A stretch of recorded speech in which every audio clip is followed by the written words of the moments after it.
तो एक बड़ा खुलासा हो रहा है जिसमें अब यह कहा जा रहा है कि महाविनाश के लिए काउंटडाउन की शुरुआत हो चुकी है। कैसे आपको बताता हूं, महाविनाश के काउंटडाउन की जो शुरुआत है वो हो चुकी है। और यह क्यों कहा जा रहा है, क्योंकि एक तरफ जहां बड़ा गठबंधन हो रहा है, बड़ा गठबंधन रूस कर रहा है और उसके पीछे एक बड़ी वजह बताई जा रही है, क्योंकि कहा यह जा रहा है कि अमेरिका ने पूरी प्लानिंग कर ली है।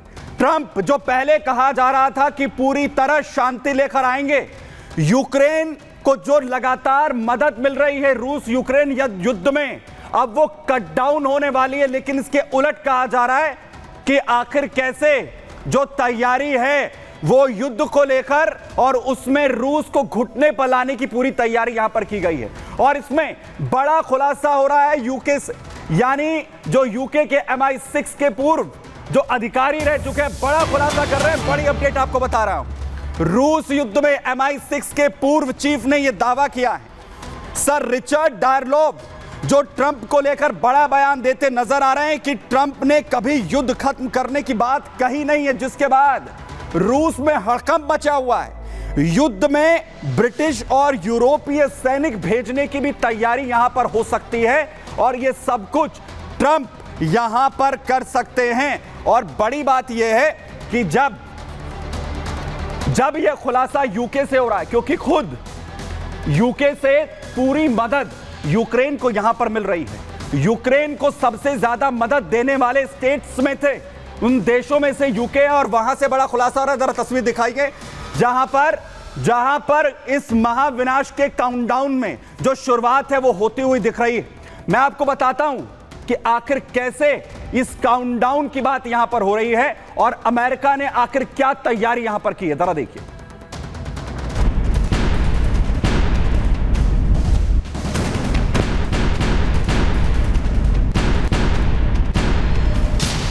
यूक्रेन को फ्री हैंड, रूस को झटका देंगे ट्रंप।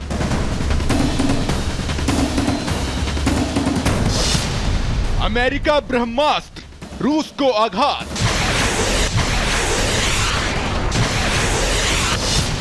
खुफिया रिपोर्ट, ट्रंप करवाएंगे महाविस्फोट।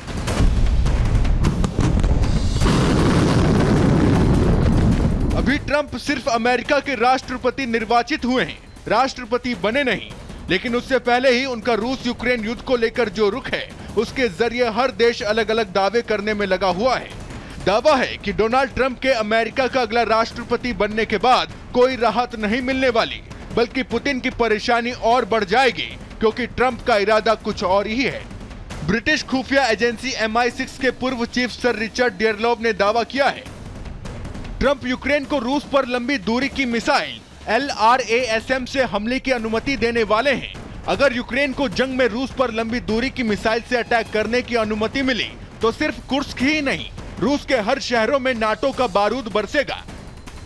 ऐसा नहीं है कि ट्रंप राष्ट्रपति बनने के बाद यूक्रेन को लंबी दूरी वाली मिसाइल मुहैया करवाएं, बल्कि जेलेंस्की के हथियार भंडार में लंबी दूरी की मार करने वाली ब्रिटेन की स्टॉर्म शैडो मिसाइल और अमेरिका की ATACMS मिसाइलें हैं। लेकिन स्थिति बिगड़ने के डर से अमेरिका ने इनके सीमित दायरे में ही इस्तेमाल की अनुमति दी है। अभी तक यूक्रेन की सेना इन मिसाइलों का इस्तेमाल सिर्फ क्रीमिया और उन इलाकों पर कर रही है जिन पर रूस ने कब्जा कर लिया है।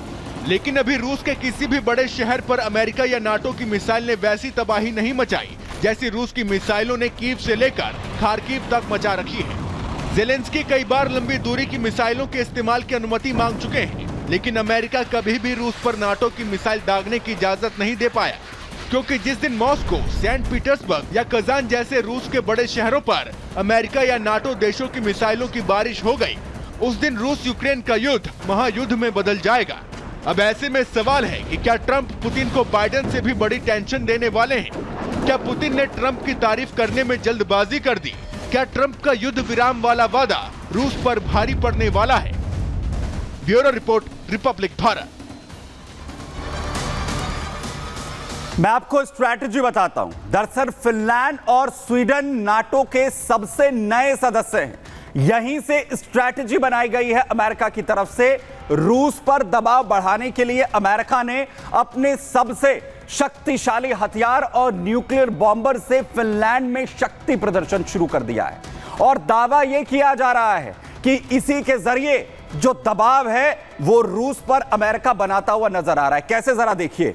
दरअसल 5 नवंबर को पहली बार फिनलैंड के ऊपर फिनिश एयरफोर्स के FA-18 फाइटर जेट्स के साथ जो अमेरिकी वायुसेना का B-52H परमाणु बॉम्बर है उसने उड़ान भरी।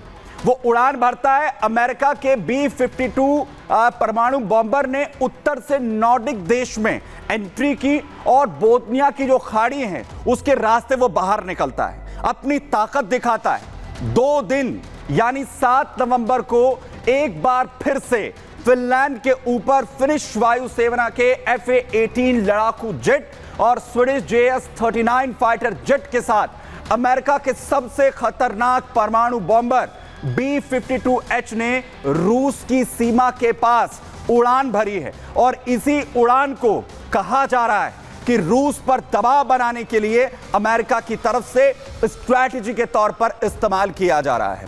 लेकिन मसला सिर्फ इतना नहीं है, रूस ये जानता है कि अमेरिका शक्तिशाली देश है और उसे अलर्ट खुद को यहां पर रखना है। और वो मैं आपको बताता हूं कि आखिर क्यों रूस को कई हथियार अमेरिका के ऐसे जिनसे खतरा है। कौन से वो हथियार, जरा वो भी मैं आपको यहां पर बताता हूं, जिसे लेकर अमेरिका से पूरी तरह सचेत है रूस। हवाई हमलों से बचाव में सक्षम F-15 फाइटर प्लेन, F-15 जो सबसे खतरनाक फाइटर जेट्स में से, इसकी ताकत की बात करूं तो हवा से जमीन पर यह मार करने में पूरी तरीके से सक्षम है। हवा से हवा में यह मार कर सकता है। F-15 2030 किलोमीटर इसकी अधिकतम मारक क्षमता है। वहीं 2120 किलोमीटर प्रति घंटे की स्पीड से यह दुश्मन को निस्तेनाबूद कर सकता है, उस पर अटैक कर सकता है। जीपीएस गाइडेड से यह पूरी तरीके से लैस है, जीपीएस अनेबल्ड है। वहीं M777 होवित्जर तोप जो 40 किलोमीटर की रेंज तक हमला कर सकती है। वहीं M1 एम्ब्रॉस टैंक जो बेहद शक्तिशाली अमेरिकी टैंक है, इसमें 5 लोगों के बैठने की क्षमता है, 5 सैनिक इसमें बैठ सकते हैं। 67 टन का यह भारी भरकम वजन का टैंक है जो दुश्मनों के छक्के छुड़ा सकता है, अमेरिका की शक्ति में से एक है। और उधर M1 एम्ब्रॉस टैंक में ईंधन के साथ साथ गैस टरबाइन जो है वो भी इंक्लूडेड है। वहीं एनलॉ एंटी टैंक मिसाइल बेहद खतरनाक, अमेरिका की इस्तेमाल करने में बेहद आसान है, आराम से ऑपरेट की जा सकती है। 1 दिन की ट्रेनिंग ही सैनिकों के लिए पर्याप्त है इसे ऑपरेट करने के लिए। 20 से 800 मीटर की रेंज में यह हमला कर सकती है। वहीं एनलॉ एंटी टैंक मिसाइल के जरिए सटीक निशाना टारगेट पर अमेरिकी सैनिक लगा सकते हैं जब वो ग्राउंड में हो। वहीं स्विच ब्लेड कॉमिकेज ड्रोन 30 किलोमीटर की ऊंचाई तक ये उड़ान भर सकता है, वहां से अपने दुश्मन पर निशाना साध सकता है। 68 किलोमीटर प्रति घंटे की से भी ज्यादा इसकी स्पीड है, जिसके जरिए ये दुश्मन के एरिया में घुस सकता है, हमले यहां पर जो है वो कर सकता है। और इसी को लेकर रूस अमेरिका से पूरी तरीके से सचेत इस वक्त नजर आ रहा है।